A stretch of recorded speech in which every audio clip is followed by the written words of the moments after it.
রামগড় গ্রামের স্থায়ী বাসিন্দা রামলাল। পেশায় সে একজন কৃষক। এই বছর বৃষ্টির কারণে তার সকল চাষের ফসল নষ্ট হওয়ায় সে গ্রামের অনেক মানুষের কাছ থেকে টাকা ধার নেয়। সেদিন দুপুর 2টার সময় গ্রামের জমিদারের খাস লোক মঙ্গল তার বাড়িতে যায়। রামলাল, রামলাল, আরে এই রামলাল। জি বলুন মালিক, প্রণাম। আর এইসব বাদ দাও, জমিদার সাহেব আমাকে পাঠিয়েছে। তুমি জমিদার সাহেবের কাছ থেকে যে টাকা ধার নিয়েছো সেই টাকা জমিদার সাহেব ফেরত চেয়েছে। কবে দিবে বলো? আসলে এই বছর বৃষ্টির কারণে আমার সকল ফসল নষ্ট হয়ে গেছে, তাই আমাকে কিছু সময় দিন মঙ্গল সাহেব, আমি আপনাদের টাকা সুদে আসলে ফেরত দিয়ে দিব। শোন রামলাল, এত সময় নেই, অনেক দিন হয়ে গেছে। তুমি আগামী 2 দিনের মধ্যে সব টাকা সুদ সহ ফেরত দেবে, নয়তো তোমার অবস্থা খারাপ করে এই গ্রাম থেকে তাড়িয়ে দেওয়া হবে, মনে থাকে যেন। এই কথা বলে মঙ্গল রামলালের ঘর থেকে চলে যায়। এর কিছুক্ষণ পরই রামলালের ঘরে আসে একজন ব্যক্তি। তার নাম ছিল রাঘব। সেও রামলালের কাছে টাকা পায়। তুই যে এতগুলো টাকা আমার কাছ থেকে ধার নিলি, দিবি না নাকি? তোর মনোভাব তো ভালো ঠেকতেছে না রে। না না রাঘব ভাই, এইভাবে বলবেন না, আমি আপনার টাকা ফেরত দিয়ে দিব। আমি এত কিছু বুঝি না, আগামী সপ্তাহের মধ্যে আমার সব টাকা ফেরত দিবি, না হলে চান্দু তোমার পরিণতি ভালো হইব না। রামলালের ঘর থেকে রাঘব যাওয়ার পর রামলাল মনে মনে ভাবে, আমার কপালটাই এতই খারাপ, আমি কিভাবে যে টাকা শোধ করব? আমার সব কিছু শেষ হয়ে গেল। লোকের এত কথা শোনার চেয়ে আমার মরে যাওয়াই ভালো। গ্রামের পশ্চিম দিকে একটি নদী আছে। পরের দিন সকালে মঙ্গল নদীর কিনার দিয়ে যাচ্ছিল। ঠিক সেই সময় হঠাৎ একটি গাছের দিকে তার লক্ষ্য যায়। আরে আরে আরে, এটা আমি কি দেখছি? কেউ কি আছো? তাড়াতাড়ি আসো, দেখো কি হয়েছে এখানে। ঠিক তখনই গ্রামের সকল মানুষ সেখানে উপস্থিত হয়। রাঘব ছিল সেখানে। আরে এটা তো রামলাল, তুই এইভাবে গলায় রশি দিয়ে মরে গেলি, আমার সব টাকা বরবাদ হয়ে গেল রে, আমার কপালটাই খারাপ। কি আর করার, সবাই এত টাকা পায়, তাই সে হয়তো গলায় দড়ি দিয়েছে। যা হওয়ার হয়েছে, চলো এখন এই লাশটিকে দাফন করি। তখন গ্রামের সকলে মিলে তার লাশটিকে গাছ থেকে নামিয়ে দূরে গিয়ে দাফন করে। পরের দিন দুপুরে মঙ্গল তার ঘরের দিকে যাচ্ছিল। রাস্তায় জমিদার সাহেবের সাথে দেখা হয়। আরে মঙ্গল, কি হয়েছিল রে কালকে? গ্রামে এত হয়েছে শুনলাম। কি বলবো জমিদার সাহেব, ওই যে কৃষক আছে না, যার কাছে কালকে টাকা চাইতে গেছিলাম, কালকে রাতে নদীর কিনারায় গলায় দড়ি দিয়ে ফাঁস দিয়েছে। কি বলছিস তুই? আমার সব টাকা বরবাদ হয়ে গেল। আমার টাকাগুলো দিয়ে মরে গেলে কি হতো? কি আর করার, এটাই হয়তো আপনার কপালে ছিল। কিছুদিন এইভাবেই চলে যায়। একদিন মঙ্গল নদীর কিনারার রাস্তা দিয়ে যাচ্ছিল। রাত অনেক হয়ে গেছে, এই রাস্তা দিয়ে তাড়াতাড়ি বাড়ি যেতে হবে। যখন সে ওই রাস্তা দিয়ে যাচ্ছিল, হঠাৎ তার কানে আসে কে যেন একজন চিৎকার করে হাসছে। হাসিটি ভয়ানক ছিল। তার মনে হচ্ছিল কেউ একজন তার পিছনে রয়েছে। যখন সে পিছনের দিকে তাকায়, তখন কালো একটা ছায়ার মতো কঙ্কাল দূরে চলে যায়। সে ভয়ে কাঁপতে কাঁপতে তাড়াতাড়ি বাড়ির দিকে দৌড়তে থাকে। এই ঘটনার পরের দিন রাঘবও ওই রাস্তা দিয়ে যাচ্ছিল। যেতে যেতে রাঘবও ওই হাসির আওয়াজ শুনতে পায়।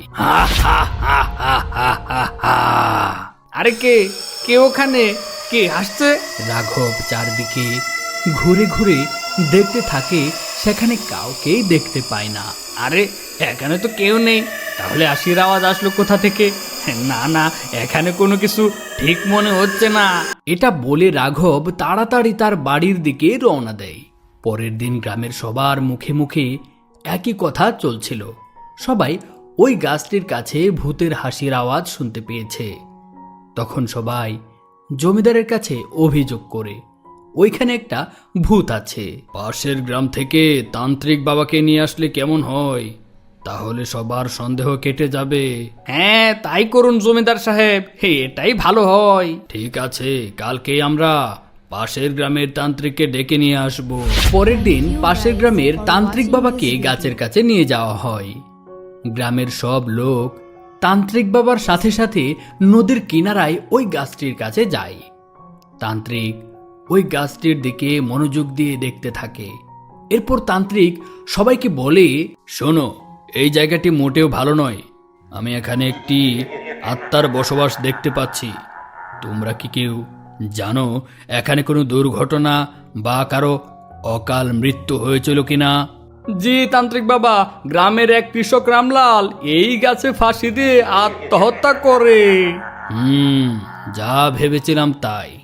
তোমরা কিছুদিন গভীর রাতে এই গাছটির পাশ দিয়ে চলাফেরা করবে না, বা ভরা দুপুরে এই গাছটির কাছে আসবে না। আমি মন্ত্র পড়ে এই গাছের গোড়ায় একটি জুতো বেঁধে দিলাম। তোমরা ভুলেও কেউ এই জুতাটি গাছ থেকে একদম খুলবে না। কিছুদিন সবকিছু ঠিকঠাকই চলছিল। একদিন হঠাৎ সেই গ্রামে একটা চোর এসেছিল। আজকে আমি এই গ্রাম থেকে অনেক কিছু চুরি করেছি, দূরে কোনো বাজারে গিয়ে সবকিছু বেচে দিব, তাহলে অনেক টাকা পাবো। আরে আরে, ওই গাছের মধ্যে তো একটা জুতা বাঁধা দেখতে পাচ্ছি, আজকে ওই জুতোটাও চুরি করে নিয়ে যাব। ছেড়ে গেলে আমারই লস, ব্যবসায় লস দেওয়া যাবে না। তখন ওই চোর গাছে বাঁধা জুতোটি গাছ থেকে খুলে নিয়ে ব্যাগে ভরে চলে যায়। তারপর থেকে এই গ্রামে আবার ভয়ানক ঘটনা ঘটতে থাকে। আজকে অনেক রাত পর্যন্ত বাজারে বসেছিলাম, তারপরেও সবগুলি মাছ বিক্রি করতে পারলাম না। বাড়িতে গিয়ে বউকে বলবো বাকি মাছগুলো রান্না করে রাতে খেয়ে নেব। গ্রামের মাছ বিক্রেতা হরি মাছের ঝুড়ি মাথায় করে নদীর কিনারা দিয়ে যাচ্ছিল। তখন হঠাৎ ওই গাছটির নিচ দিয়ে যাওয়ার সময়, আরে আরে, হঠাৎ আমার মাছের ঝুড়িটা এত হালকা লাগছে কেন? এমনটা তো হওয়ার কথা না। হরি তখন মাছের ঝুড়িটা তার মাথা থেকে নামিয়ে দেখতে পায় মাছের ঝুড়িতে একটিও মাছ নেই। এটি দেখে সে অবাক হয়ে যায়। আশ্চর্য হয়ে যখন সে উপরের দিকে তাকায়, তখন দেখতে পায় গাছের ডালে বসে একটি ভূত তার মাছগুলো খেয়ে নিচ্ছিল। এটি দেখে হরি থর থর করে কাঁপছিল এবং ভয়ে এক দৌড়ে বাড়ির দিকে চলে যায়। প্রতিদিন জমিদার আমার দ্বারা কাজ করে নেয়, টাকা দেওয়ার বেলায় কম করে দেয় না, এইভাবে তো আর চলতে দেওয়া যাবে না। ঠিক সেই সময় যখন মঙ্গল ওই গাছটির নিচ দিয়ে যায়, হঠাৎ একটা ঠান্ডা হাওয়া তার শরীরে লাগে। আরে এটা কি হলো? হঠাৎ তো ঠান্ডা হাওয়া কোথা থেকে এলো? আরে কে কে কে ওখানে? এরপর মঙ্গল পিছনে ঘুরে দেখে গাছের ডালে একটি কঙ্কাল গলায় দড়ি দিয়ে ঝুলে আছে। আরে দেবা, মরে গেলাম, কেউ বাঁচাও আমাকে। এই কথা বলে মঙ্গল সেখান থেকে দৌড়ে পালিয়ে যায়। পরের দিন সকালে গ্রামের জমিদার সহ সকলে মিলে সেই বিষয়টি নিয়ে আলোচনা করছিল। সবাই নাকি আবারও ওই গাছটির কাছে ভূত দেখেছে। এই গ্রামে অবশ্যই কোনো ভূত এসেছে, আমি নিজের চোখে দেখেছি। ভাগ্যিস সেদিন ভূতের হাত থেকে বেঁচে গেছি। আচ্ছা ঠিক আছে, ওই তান্ত্রিক বাবাকে আমরা আবারও ডাকি। তোমরা সবাই কি বলো? যদি উনি কোনো সমাধান বলে দিতে পারে।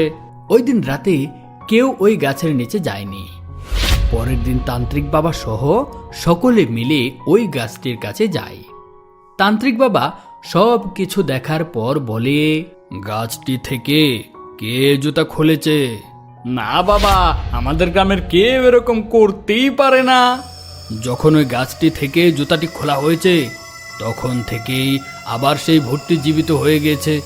এটা সেই আত্মারই কাজ। আপনি কিছু করেন বাবা, দয়া করে কিছু করেন, আমাদেরকে বাঁচান। ঠিক আছে, আমি দেখছি কি করা যায়। তখন ওই তান্ত্রিক গাছটির কাছে গিয়ে দাঁড়ায়, মন্ত্র পড়তে পড়তে বলে, রামলাল, তুই এই গ্রাম ছেড়ে চলে যা। হে হে হে হে হে হে হে হে। আমি এই গ্রাম ছেড়ে কোথাও যাব না। যেতে তো তোকে হবেই, নয়তো আমার হাত থেকে তোকে কেউ বাঁচাতে পারবে না।